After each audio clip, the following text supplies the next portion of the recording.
ഇവിടെ ഒരു മുട്ട ഓംലെറ്റിന് $2000 വില. ഒരു പെൺകുട്ടി സ്പൂൺ എടുത്ത് രുചിച്ചു നോക്കി. ഇത് യഥാർത്ഥ മുട്ടയല്ലെന്ന് അവൾക്ക് മനസ്സിലായി. ജാക്ക് അത് രുചിച്ചു നോക്കിയപ്പോൾ ആ വിഭവം മാമ്പഴനീരും തണുത്ത തേങ്ങാപ്പാലും കൊണ്ടാണ് ഉണ്ടാക്കിയതെന്ന് മനസ്സിലായി. അടുത്ത വിഭവം ഇതിലും വിചിത്രമായിരുന്നു. അതൊരു ചെടിച്ചട്ടി പോലെ തോന്നിപ്പിച്ചു. അവർ അത്ഭുതപ്പെട്ടപ്പോൾ റെസ്റ്റോറന്റ് മാനേജർ വന്നു പറഞ്ഞു, ഇതൊരു പച്ചക്കറി സാലഡാണെന്നും അതിന്റെ എല്ലാ ഭാഗവും ഭക്ഷ്യയോഗ്യമാണെന്നും അവർ പറഞ്ഞു. അവരുടെ ശബ്ദത്തിൽ അഭിമാനവും അഹങ്കാരവും നിറഞ്ഞിരുന്നു. അത് കണ്ട ജാക്കിന് ദേഷ്യം വന്നു. അയാൾ സാലഡ് എടുത്ത് അടുക്കളയിലേക്ക് പോയി. താനിവിടെ ഭക്ഷണം കഴിക്കാനാണ് വന്നതെന്നും മാന്ത്രിക വിദ്യകൾ കാണാനല്ലെന്നും അയാൾ ജിമ്മിനോട് പറഞ്ഞു. ജിമ്മിന് ദേഷ്യം വന്നില്ല.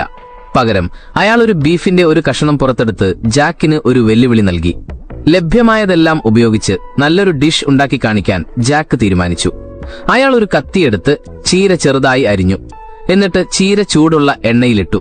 അയാൾ വേഗത്തിൽ ബീഫ് നേരിയ കഷണങ്ങളായി മുറിച്ചു. അയാൾ ബീഫ് ഗ്രിൽ ചെയ്തു. എന്നിട്ട് ഉയർന്ന തീയിൽ വേഗത്തിൽ വറുത്തു. മറ്റ് മസാലകൾ എന്നിവ ചേർത്തു. അധികം വൈകാതെ സ്വാദിഷ്ടമായ ഒരു വിഭവം തയ്യാറായി. ജാക്ക് ശരിക്കും കഴിവുള്ളവനായിരുന്നു. പക്ഷേ ജിമ്മിന് അത്ഭുതമുണ്ടായില്ല. അയാൾ ഒരു ബീഫ് മികച്ച മീഡിയം റെയർ പരുവത്തിൽ പാകപ്പെടുത്തി. അയാൾ സ്റ്റീക്ക് ഒരുപോലെ മുറിച്ച് ശ്രദ്ധയോടെ പച്ച ഇലകളിൽ വെച്ചു.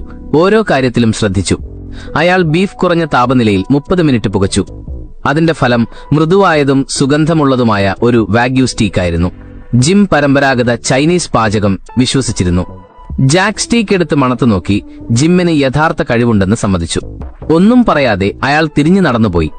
കൗതുകത്തോടെ ജാക്ക് ഉണ്ടാക്കിയ വിഭവം ജിം രുചിച്ചു നോക്കി. ഒരു കഷ്ണം കഴിച്ചതും അയാൾ ഞെട്ടിപ്പോയി. ബീഫ് അവിശ്വസനീയമാം വിധം മൃദുലവും ഇപ്പോഴും പുതിയ സ്വാദും നിറഞ്ഞതായിരുന്നു. അപ്പോഴാണ് പരമ്പരാഗത ചൈനീസ് പാചകത്തിന്റെ യഥാർത്ഥ കലയെ താൻ കുറച്ചു കാണുകയായിരുന്നുവെന്ന് അയാൾക്ക് മനസ്സിലായത്.